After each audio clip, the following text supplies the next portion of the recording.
पुंडलीकवरदा श्री ज्ञानदेव ज्ञानेश्वर महाराज की जय। जगद्गुरु तुकाराम महाराज की, सब संतन की जय। नाम भगवान की जय। जय श्री राधेश।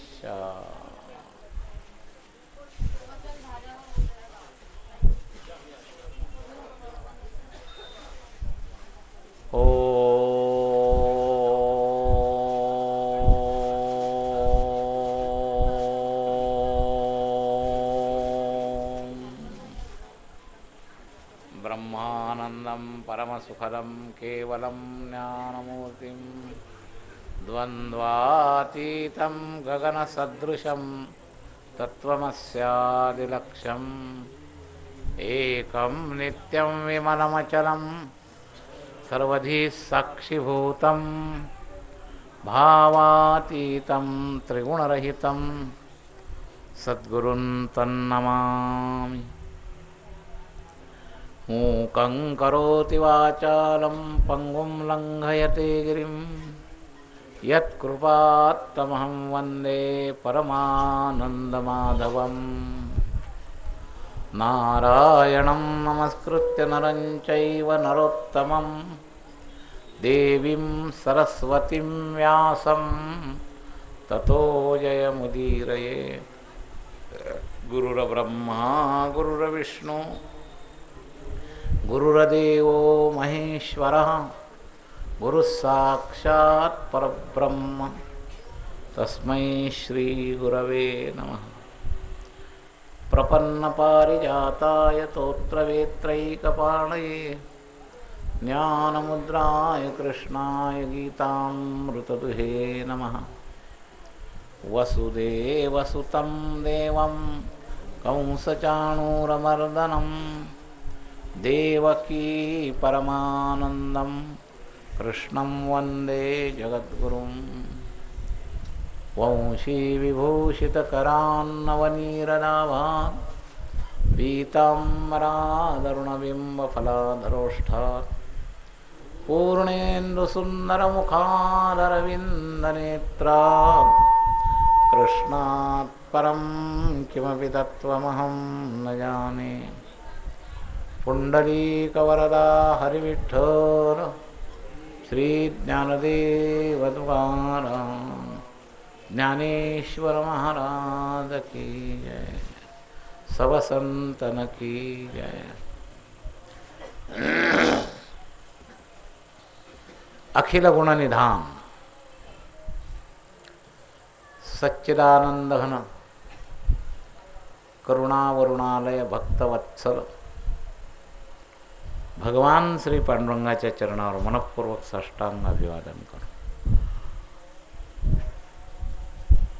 आद्य आचार्यांपासून अस्मदाचार्यांपर्यंत सकल संत आचार्य वृंदांना साष्टांग अभिवादन करो। आपल्या वारीच्या उत्सवाची अधिष्ठित शक्ती संत सम्राट श्री ज्ञानेश्वर महाराज यांच्या चरणावर साष्टांग अभिवादन करा। आणि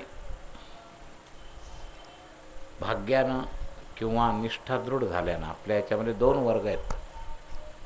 काहींचं भाग्य उदयाला आलं की कोणाची तरी गाठ पडते, नाही हो या दिंडीत चला म्हणतात, तेव्हा भाग्यानं, आणि काहींना गोडी लागल्यामुळं लाचावले मन लागलेसे गोडी ते जे न सोडी ऐसे झाले, अशा दोन विशेष विभागातून आपल्या दिंडीत वारकरी येतात। त्या सगळ्या वारकऱ्यांबद्दल सद्भाव प्रगट करो। या वारीच्या साधनेमध्ये प्रमाद टाळून जेवढा वेळेचा सदुपयोग तुमच्या जीवनातला मला या वारीच्या काळातला करवता येईल तेवढा सदुपयोग करण्याकरताच हे नाम साधनाचं आपण आधारस्थान ठेवून ही दिंडी चालवतो। संतांचं प्रमाणच आहे, नाम घेता वाटचाली यज्ञ पाऊला पाऊली. तर वाटचालीमध्ये भजन करावं असं संतांची इच्छा आहे. भजनामध्ये अभंग मालिका गाणं भजन नाही का आहे, पण सगळ्यांना म्हणता येत नाही एवढी अडचण आहे. म्हणजे जे परंपरेचे फडकरी मंडळींचं जे काही चालतं त्याचं खंडन करण्याकरता आपण हे नाही केलं. ते जमत नाही त्यांच्या मंडनार्थ आपण ही योजना सुरू केली. जे परंपरेनं जिथं जिथं चालू आहे, पण अक्षरशः ही गोष्ट कटू सत्य आहे की 10% लोकांना सुद्धा भजनाचा आनंद माऊलीच्या संपूर्ण वारीत घेता येत नाही. भजनाचा म्हणजे त्या नित्यनेमाच्या भजनाचा. आता तर इतकं अवघड झाले की जे टाळकरी भूमिकेत असतात त्यांना सुद्धा पाठा राहिलेलाच नाही. आणि स्पीकर नसल्यामुळं प्रत्येक दिंडीत जो भजन म्हणणारा म्हणतो त्याच्यात असणाऱ्या टाळकऱ्यांना सुद्धा ते ऐकू जात नाही, अशी अवस्था आहे. म्हणजे बाकीच्यांना तर नाहीच जात, पण टाळकऱ्यांना सुद्धा तो कोणता अभंग चालला आहे हे काहींना समजत नाही, अशी अवस्था आहे. मग याच्यातून काही रस्ता काढण्याच्या हेतूतून चालणाऱ्या सगळ्यांना कसा लाभ होईल असा विचार ठेवूनच या दिंडीचं आयोजन आहे. वास्तविक आता 25 वर्ष झाले.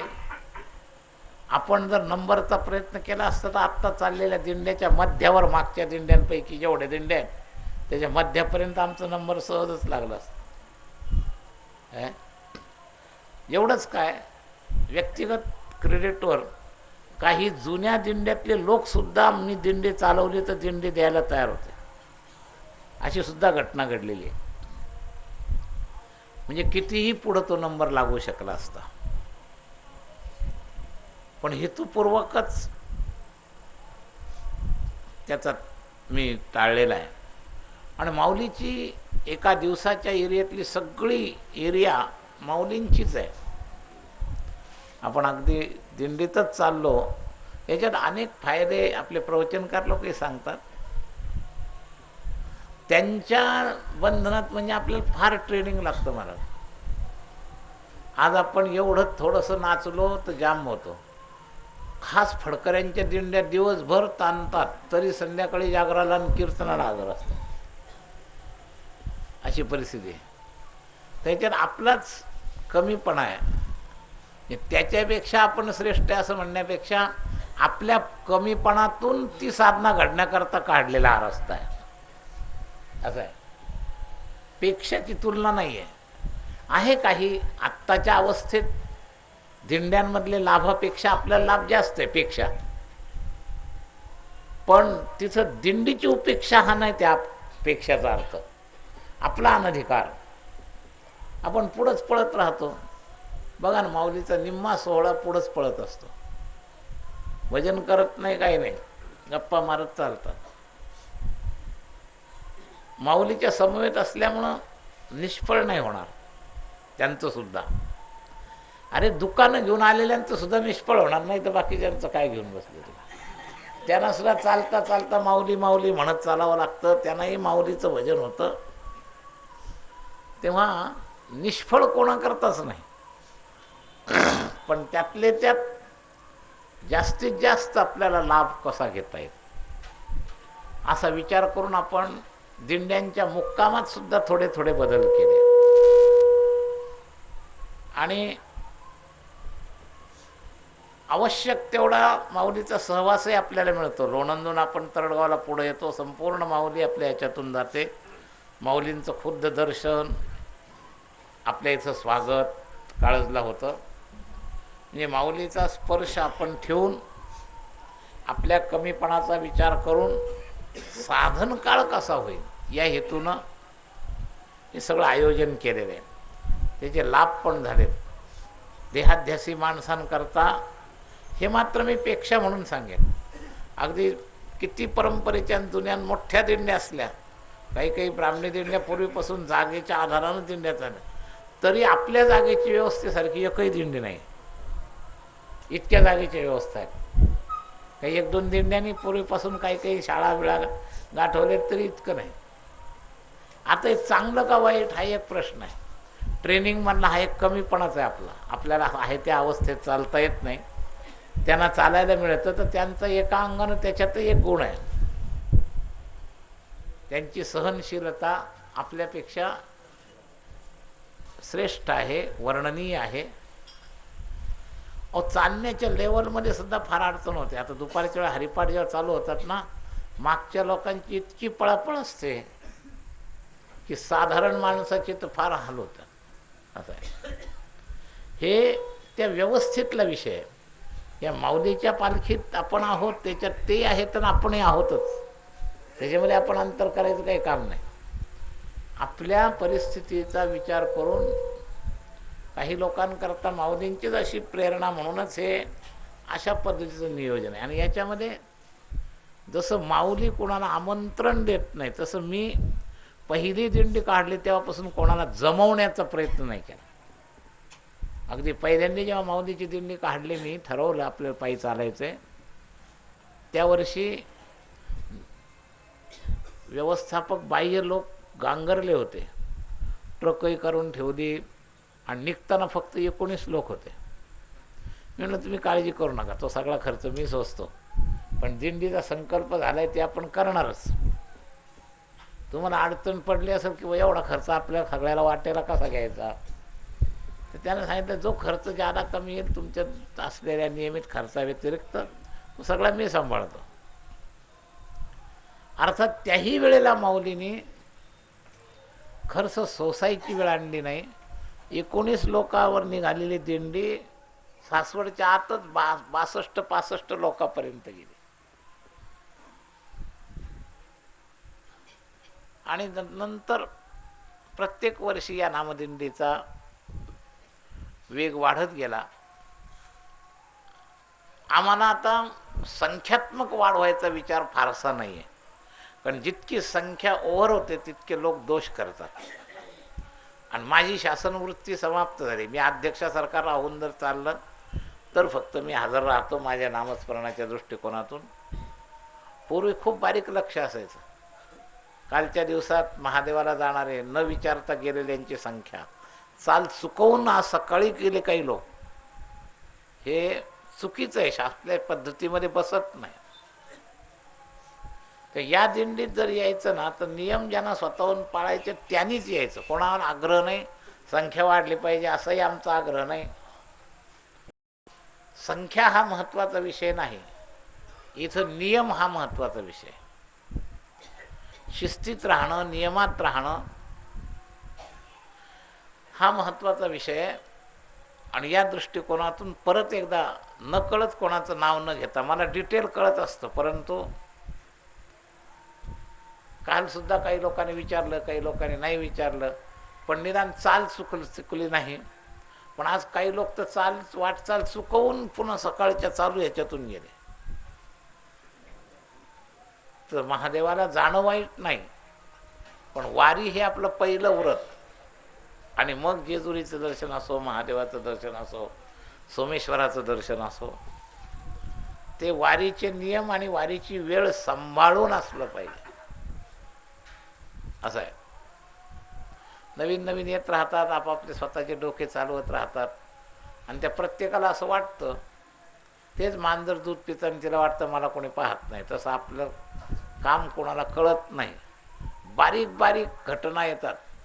काल एक जण म्हणणार की महाराज म्हणले, अहो मला पुरावा असल्याशिवाय मी बोलत नाही, एवढ्या मोठ्या जागेवर बोलत. आणि पुरुष कुठं पोळ्या चोर, म्हणजे पाया चोरता असं काहींचं समज आहे, पण पुरुषांची पोळ्या चोरल्याची उदाहरणं माझ्याजवळ आहे म्हणून मी काल बोललो. मग आता त्याचं काय, नावावर उघडं करून फक्त बदनामी करण्याने काय फरक पडणार आहे.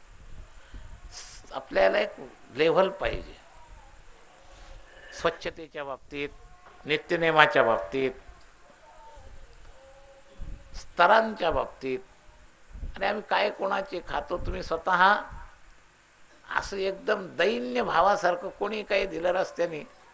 अहो आपल्याला कधी कधी बाकी बाहेरचे लोक आपल्या अध्यात्माला केवळ या बाह्यांगाचं गालबोट लावून भिकारी म्हणतात काही लोक. तेव्हा आपला स्वतःचा स्वाभिमान, शिस्त हे आपल्याजवळ असणं आवश्यक आहे. व्यवहारानं कोणी सेवा म्हणून दिले ते 100% मुद्दाम टाळायचे नाही, पण पद्धतीनं आलं तर ती सेवा स्वीकार करायला पाहिजे, लाचारपणानं नाही. आमच्या व्यवस्थापक मंडळींनी पाहिलं आहे, अरे ती प्लॅस्टिकची पिशवी ती काय, पण ती घेण्याकरता पार त्या माणसाला धक्कान बुक्क्यान त्या ट्रॅक्टरवाल्याच्या प्लॅस्टिकच्या पिशव्या वाटल्या. रुपयाची वस्तू नाही ते.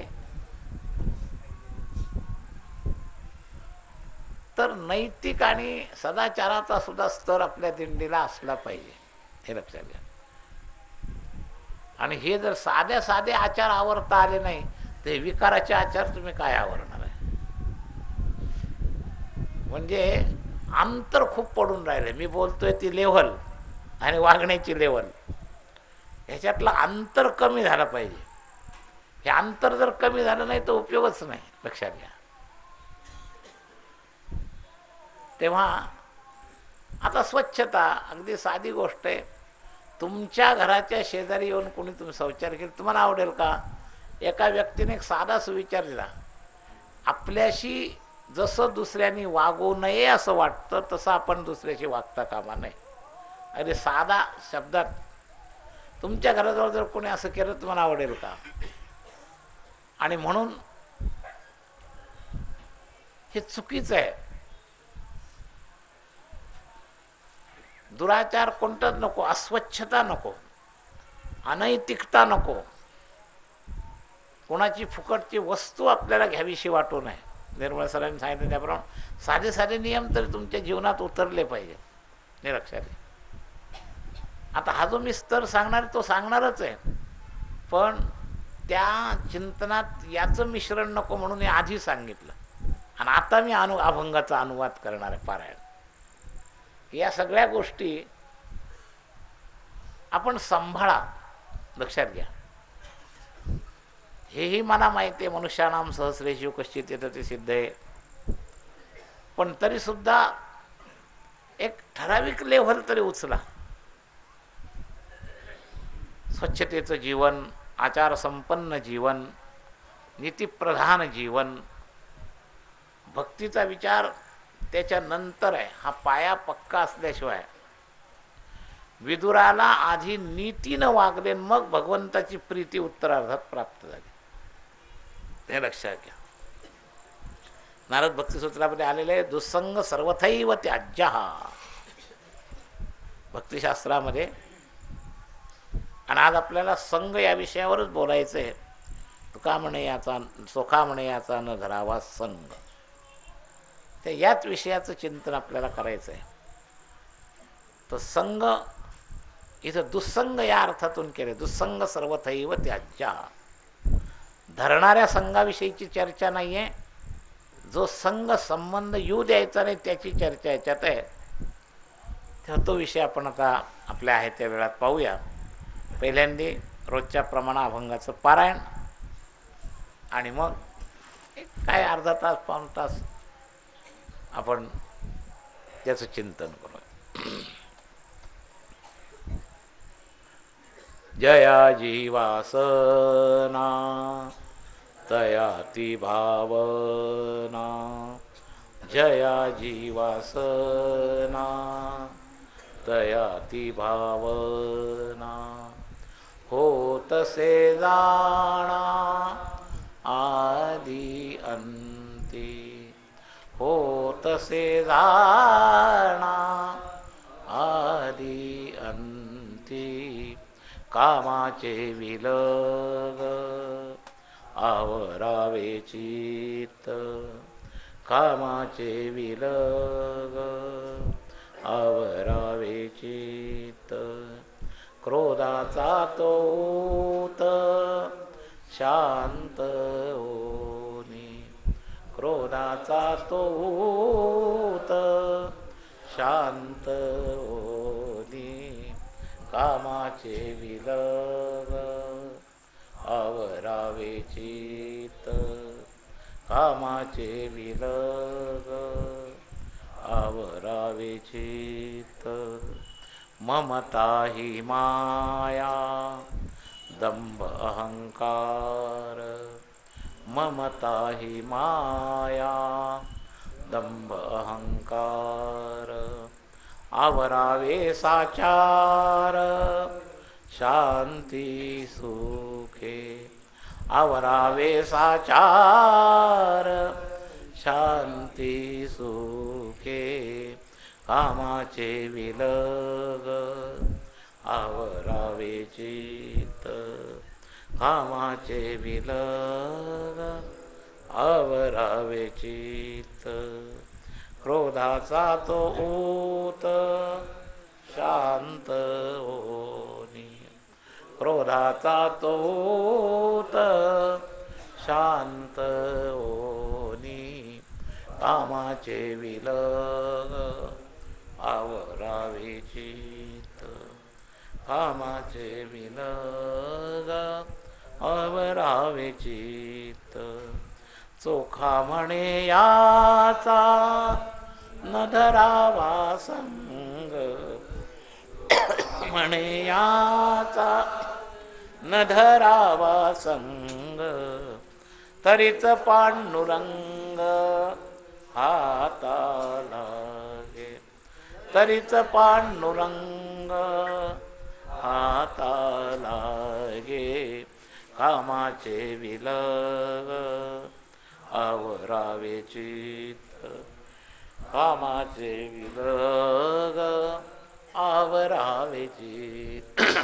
क्रोधाचा तो ऊत शांत होनी क्रोधाचा तो ऊत शांत होनी कामाचे विलग आवरावे चित्त कामाचे विलग आवरावे चित्त.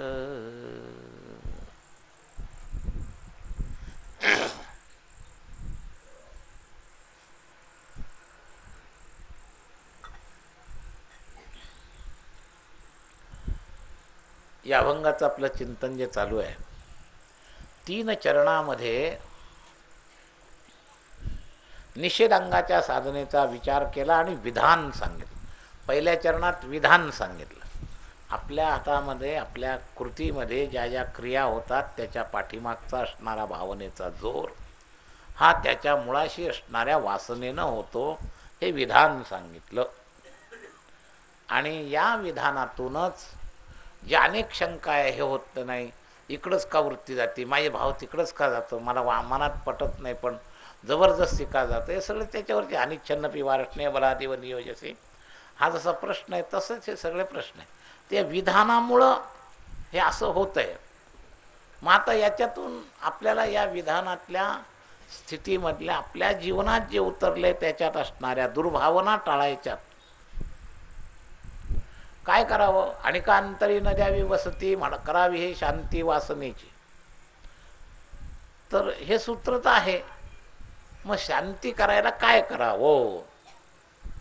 तर ही शांती करायला वासना हे मूळ आहे आणि त्या वासनेतूनच भावना सक्रिय होतात आणि जीवनामध्ये होणाऱ्या सुखासुद्धा सगळ्या या दोन्ही पद्धतीनं भावनेनं प्रेरणा मिळते. रजोगुणी तमोगुणी या भावनेनं वाईट वागण्याच्या प्रेरणा मिळतात. आपल्या जीवनात वाईट घडत जातं.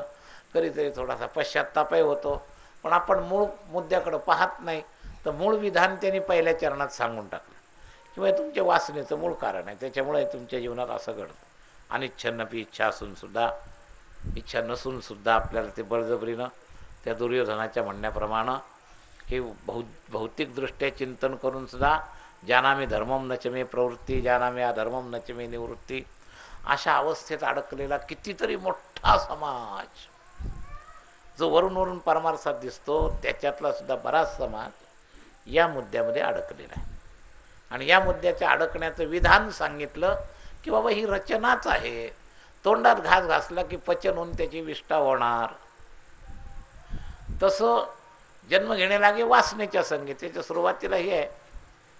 आणि मग त्या वासनेच्या संगे जन्म घेणे लागे तर तीच वासना तुम्हाला सारखी फिरवत असते या संसारातल्या सगळ्या घटनेमध्ये. मग ती वासना तुमच्यामध्ये प्रगट होते ती भावना रूपानं. असं ती दुर्भावना, त्या वासनेचं बीज फार पक्क आहे. मग इथं तर त्याच वासनेवर संकेत आहे. मग सद्वासना कधी कधी होते, ती सद्भावना होते, ती ती काही देशकाल परिस्थितीच्या पवित्र अनुकूल असलेल्या वातावरणामुळं. माऊलीच्या नगरात आलो म्हणून माऊलीला जावं वाटणं, एकादशी आली म्हणून त्या दिवशी दुराचार न करावं वाटणं, अशा काही सद्भावनेचे परिणाम देशकाल परिस्थितीच्या बाह्यांगाच्या साह्यानं थोडा काळापुरते होतात, थोडा काळापुरते. पण आतलं जे मूळ जीवनाची रचना आहे ती सगळी या वासनेचा जो संग्रह आहे त्याच्यातल्याच उद्भूत होणाऱ्या भावनांचा प्रकार आहे तो सगळा. असं आहे. तर या अनंत भावनांचा संग्रह म्हणजेच वासना. मग कांद्याचं रूप आपण पहिल्या याच्यात आपण चिंतन केलं. तर या पद्धतीनं आपल्या जीवनात स्थायी रूपानं सद्भावना होत नाही आणि सहज रूपानं दुर्वासना चालते. याचं कारण केवळ हाच जन्म नसून अनंत जन्माची परंपरा त्याला कारणीभूत आहे. लक्षात घ्या. अहो काम आपण कोणत्या जन्मात भोगला नाही, पार किडा मुंगीपासून अनंत जन्माचे संस्कार आहेत त्याच्यात, आणि त्या क्रमानं ते याही वेळेला त्याला ते अंकुर फुटत जातात.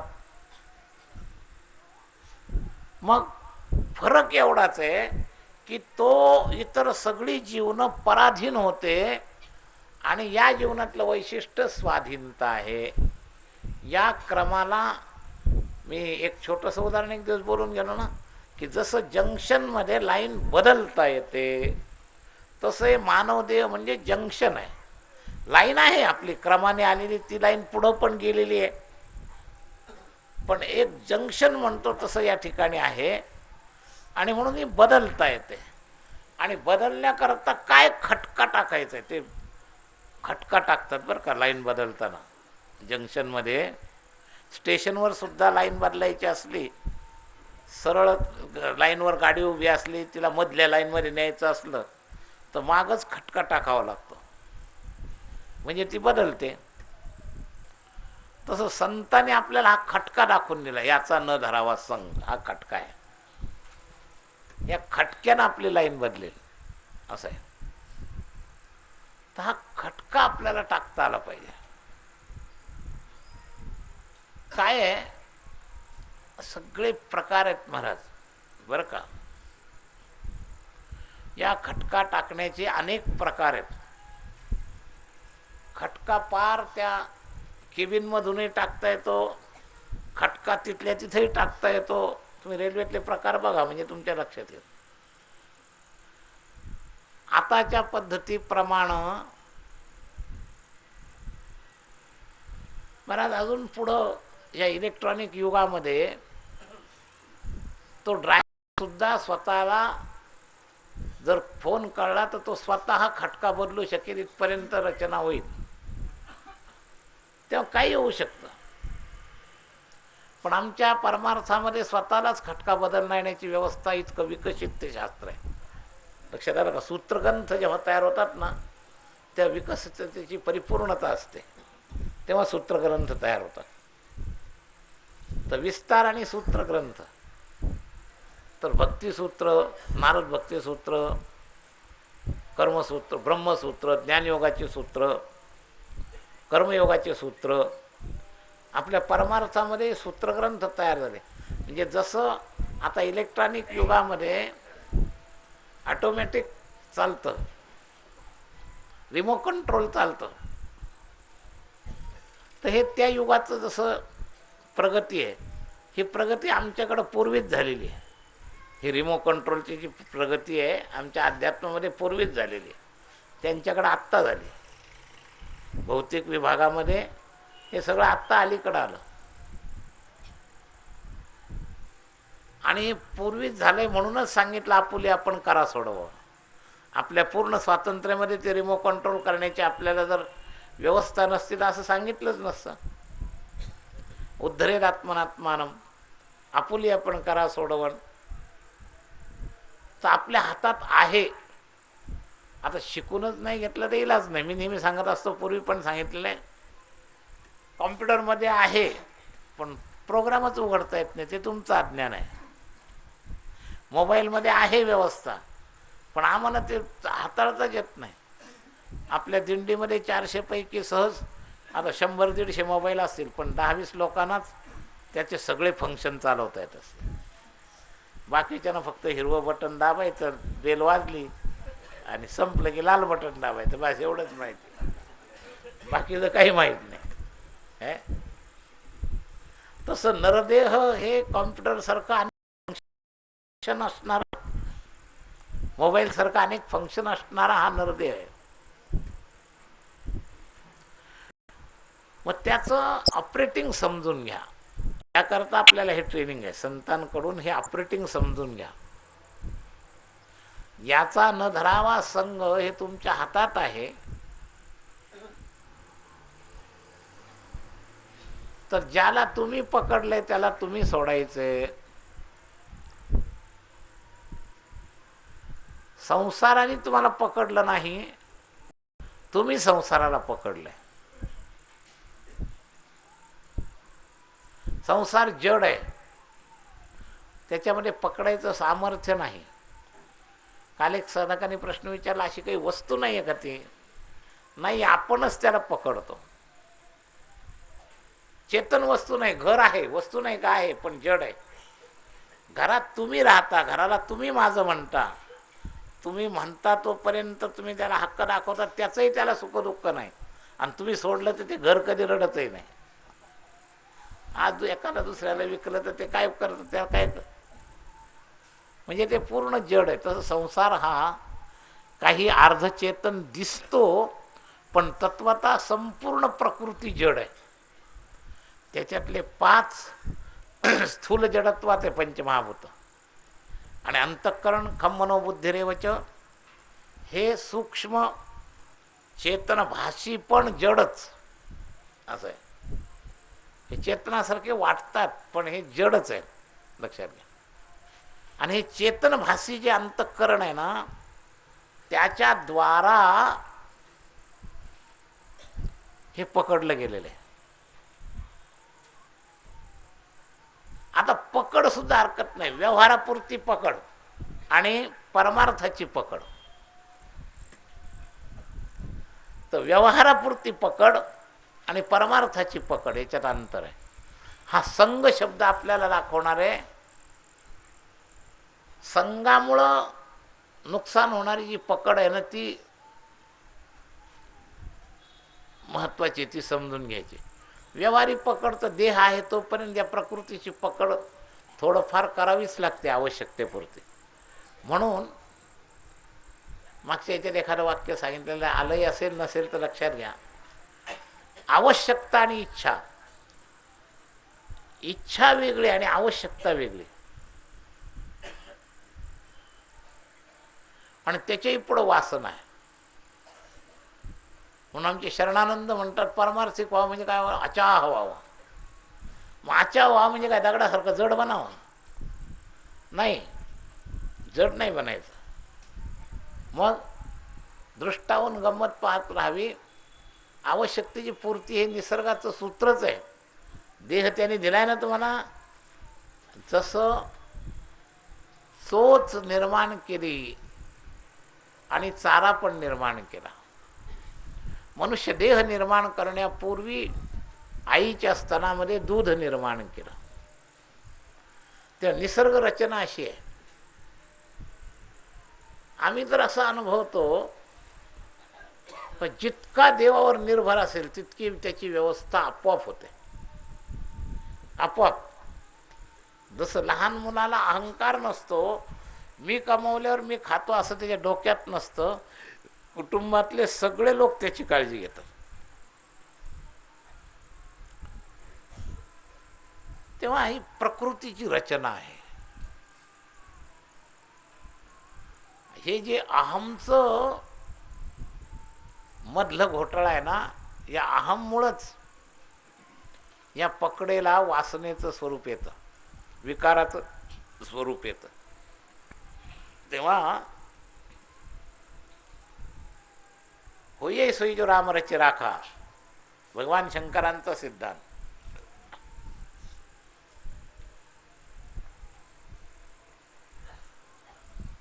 को कह तर्क बढावई शाखा. तुम्ही तर्काने शाखा वाढवू नका. असं केलं म्हणजे असं होईल, असं केलं म्हणजे असं होईल, हे लक्षात घ्या. म्हणून तुकोबरायांनी संघ टाकण्याचं सूत्र सांगितलं आपल्याला की हा देह जो आहे ना, हे सगळ्या जगामध्ये प्रारब्धानी चालेल. प्रारब्धेची जोडे धन, प्रारब्धेची वाढे मान, कार्य सोस. संघ काढायचा म्हणजे हा सोस कमी करायचा. कार्य सोस करसी वाया, भज मना पंढरी राया. हा सोस कमी करायचा आहे. ॲज ए ड्युटी. शरीर सुद्धा त्या प्रकृतीचा अंश आहे. त्या ऑर्डरप्रमाणे शरीराने हालचाल करणं, आवश्यक क्रिया करणं, म्हणजे सगळा परमार्थ बिघडत नाही. अरे संत जरी असल्या तरी झोपतात, खातात, सगळं तात्पुरतं भौतिक व्यवहाराच्या क्रिया करतात, पण ते इच्छेनं वासनेनं करत नाही, आवश्यकतेनुसार करतात. असं आहे. तेव्हा आवश्यकता ही बाधक नाही. संघ जो बाधक आहे, आवश्यकता ही बरोबर पृथक्करण करून असते.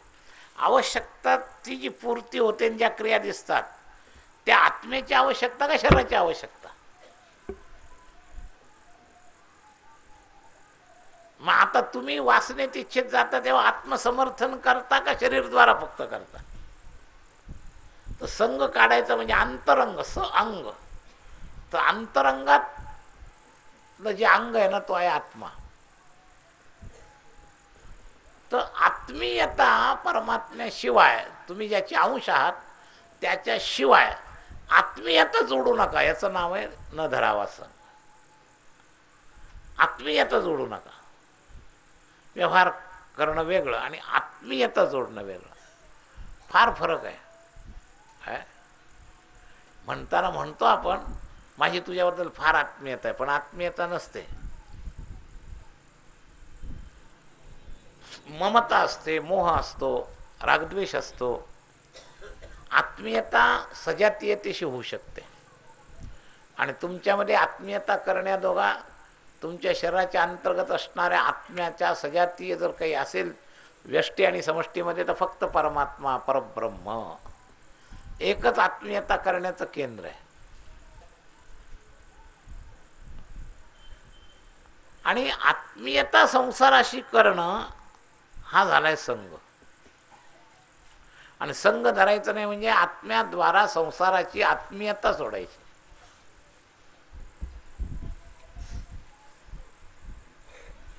याच्यामध्ये काही वकिली पद्धतीनं याचं मीटर सर्वसाधारण माणसाला कळत नाही ना.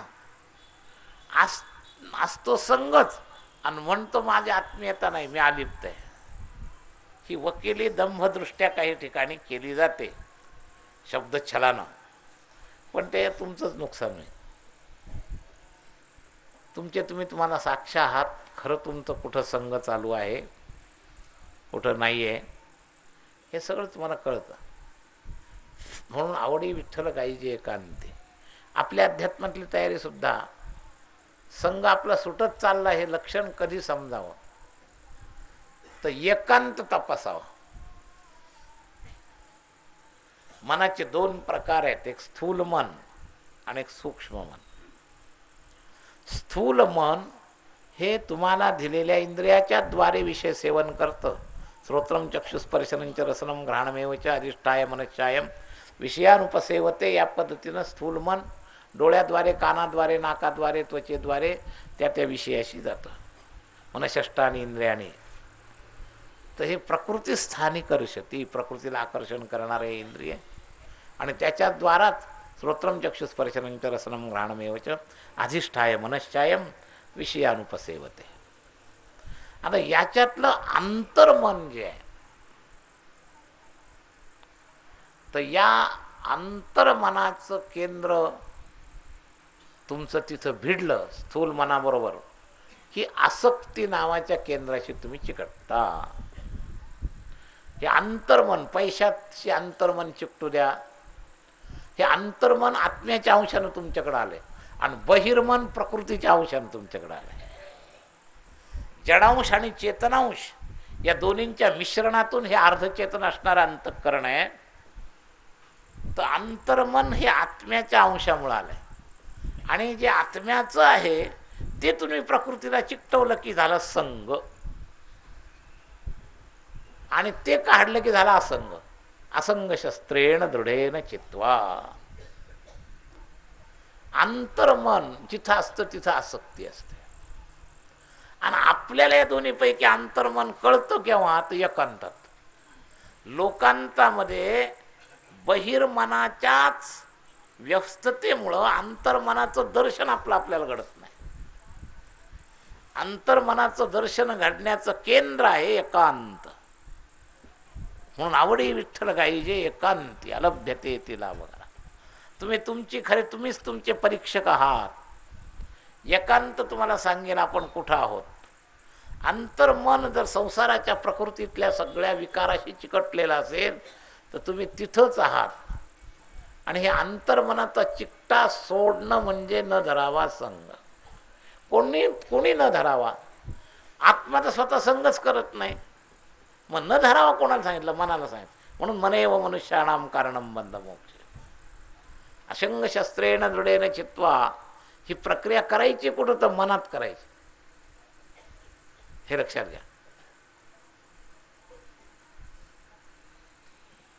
तेव्हा या मनाला त्यातले त्यात अंतर्मनाला, अंतर्मन हे बहिर्मनाचा प्राण आहे.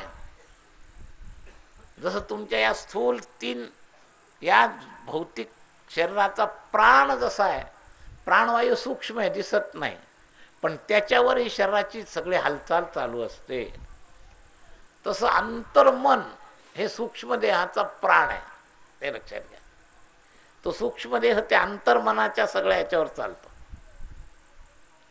म्हणून असंगतेची प्रक्रिया त्या अंतर्मनाशी करायची. हे लक्षात घ्या.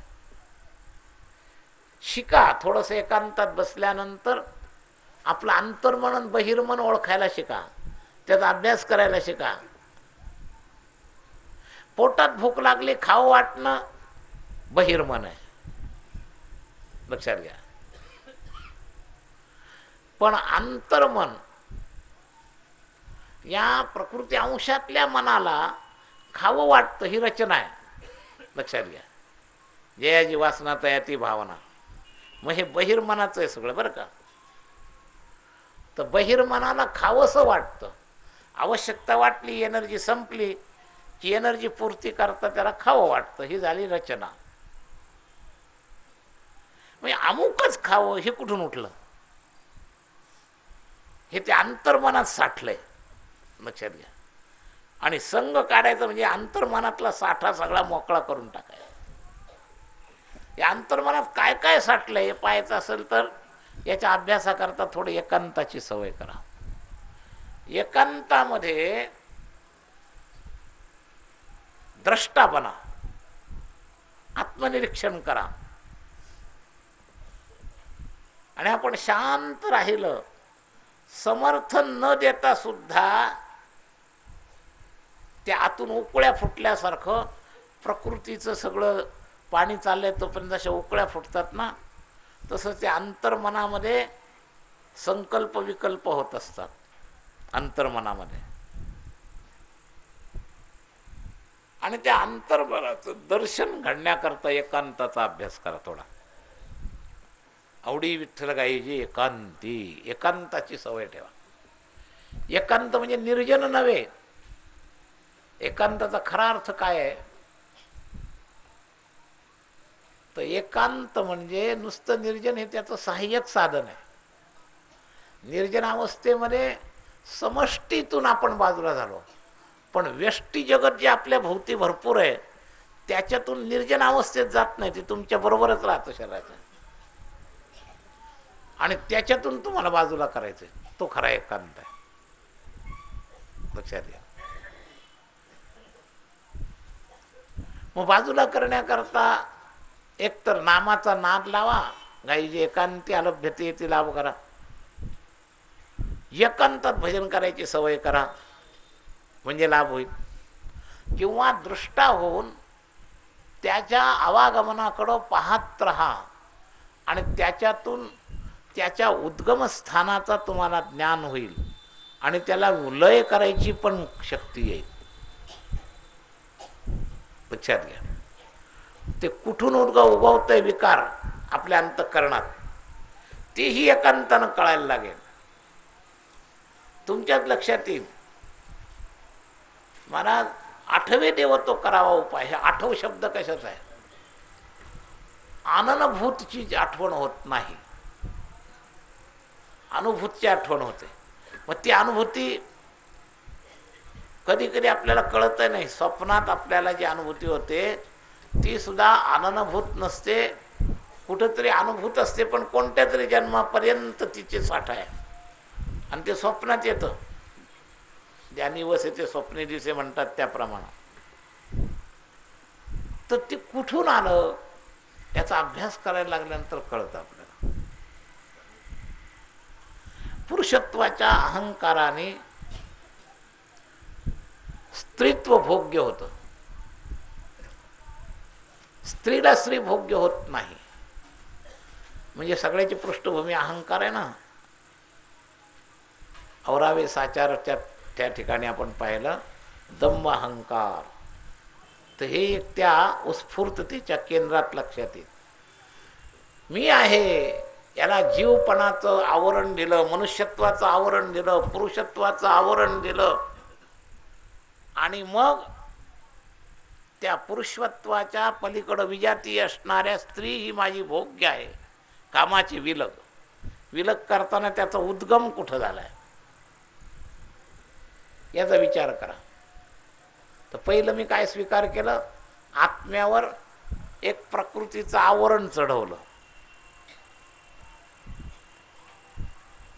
मी पुरुष आहे, मी कलियुगात आहे, हे सगळे आवरण आहेत मला. मी सुशिक्षित आहे, मी धनवान आहे, ही सगळी आवरणं तुमच्या वासनेच्या उद्गमाची कारणं आहेत. म्हणजे मूळ मीच्या भोवती हा मी फार पोचलाय. आपण या मीचं पोचणं कमी झालं की संग सुटायला तुमच्यात ताकद येईल. मीचं स्वरूप कळणं आणि मी पोचणं. मी पोचला जो जातो प्रकृती संबंधानं आणि मीचं स्वरूप कळतं ते अध्यात्मज्ञानानं. तर स्वरूप कळा आत्म्याचं. आत्म्याला मी रूपाने आपण प्रकृतीशी चिकटवून जे पोचतो ते जे प्रकृती मिश्रित पोचलेलं ताकद आहे, जे स्वरूप आहे ना, त्याच्यामुळं म्हणजे त्या मीनं या प्रकृती तत्वाला स्वीकार केलं. इथंच संग झाला. पहिला संग इथं झाला. आणि या सगळ्या याचा म्हणजे सगळ्याचा एकदम संग सोडायचा असेल तर काय करायचं? तुम्ही प्रकृतीला धरूच नका. धरावा शब्द आला बरं का. काय म्हणे? याचा न धरावा संग. धरावा, धरणे, धारणार्थाने. धरणे ही प्रक्रिया धारणार्थाने आहे. तसं त्याचा उपयोग आपण व्यवहारात पकडण्याला सुद्धा धरलं म्हणतो. त्यांनी पकडलं. प्रकृतीमध्ये पकडणं आहे आणि अध्यात्मामध्ये धरणं आहे. असं आहे खरं. दोन्ही एकाच अर्थी शब्द आहे, दोन्ही एकमेकाकडे जातात. पण अध्यात्मामध्ये खरा शब्द योग्य धरणं, कारण धारणा लेव्हलवर धरणं शब्द आहे. तर आपली प्रकृतीच्या बाबतीतली जी धारणा आहे ना, याच्यामुळं संग झालाय. आणि प्रकृतीबद्दलची धारणा सोडून दिली की संग त्यागाची ताकद आहे. तो का म्हणे? याचा न धरावा संग. म्हणजे व्यवहार केला तरी धरण्यामध्ये पकडणं आहे, पण पकडण्यामध्ये धरणं आहेच असं नाही. एखादा इलेक्ट्रॉनिक चिमटा एखादी वस्तू धरतो का पकडतो? पकडतो. मग त्याच्या पकडण्यात धरणं आहे का? पण त्याला चैतन्यच नाही, तर काय धरेल तो? तर पकडणं प्रकृती प्रधान शब्द आहे आणि धरणं हे जे आहे खरं धारणा प्रधान, सूक्ष्म चैतन्याच्या सूक्ष्मदेह प्रधान आणि त्याच्या पलीकडं. त्या सूक्ष्मदेहामध्ये धरण्याचा प्रकार अंतःकरणद्वारा, म्हणून संघ जो होतो अंतःकरणद्वारा पकडीला संघ म्हणावा आणि व्यवहारी पकडीला पकड म्हणावे. पकड सुटते एका बटनावर, ते असं पकडतं, तिथंच बटन दाबलं ते सोडून देतं. त्याच्या रचनेत सुद्धा धरण्याची आणि सोडण्याची व्यवस्था आहे. पण पकडण्याची न पकडण्याची, पकडण्याची आणि सोडण्याची. पण धरणं जे आहे ना ते नुसत्या अशा बटनानं सोडल्यासारखं सुटत नाही, हे सुटतं.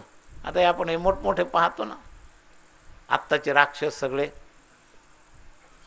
रोडवर चालणारे, मग ते अशा कितीतरी गोष्टी पटकन घेतात, खाली टाकतात, परत सोडून देतात नुसत्या बटनावर. JCB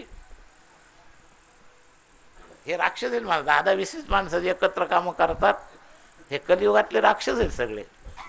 नुकसान केलं तरी खूप, काम केलं तरी खूप, हे सगळे राक्षस आहेत काय. तेव्हा पण त्यांच्यामध्ये स्वयंस्फूर्तीनं चेतनेनं पकडायचं शक्ती नाही, म्हणजे ते धरू शकत नाहीत. इच्छेनं धरतात का चालवणाऱ्याच्या पद्धतीनं चालतात. रचना आहे आणि त्यानुसार ते चालवणाऱ्याच्या पद्धतीनं करतात, सोडणं पकडणं, सोडणं पकडणं.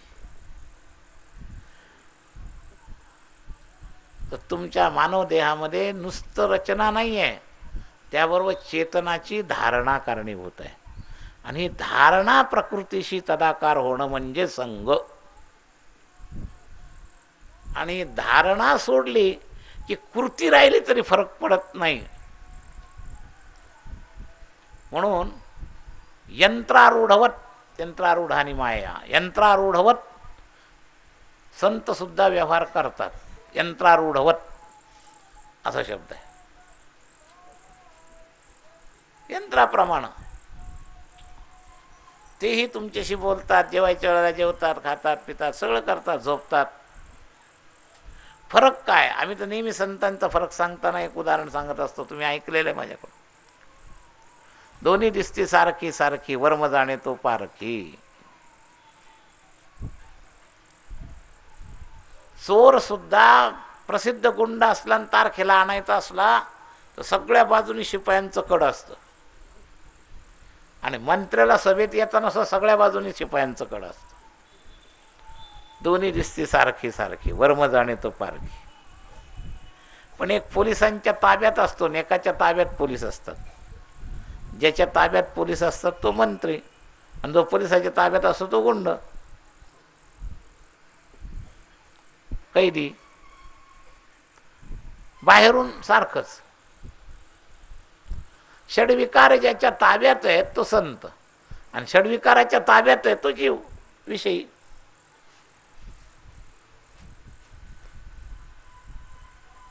तर कशामुळे ते ताब्यात आहे?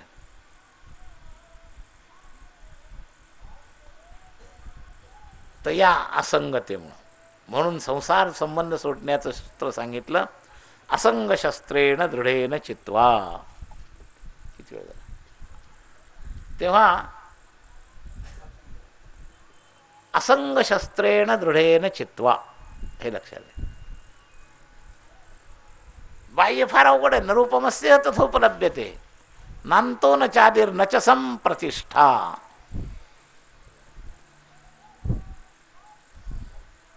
तेव्हा अंतीचा फार अर्थ सांगायलाच पाहिजे असं काही नाही.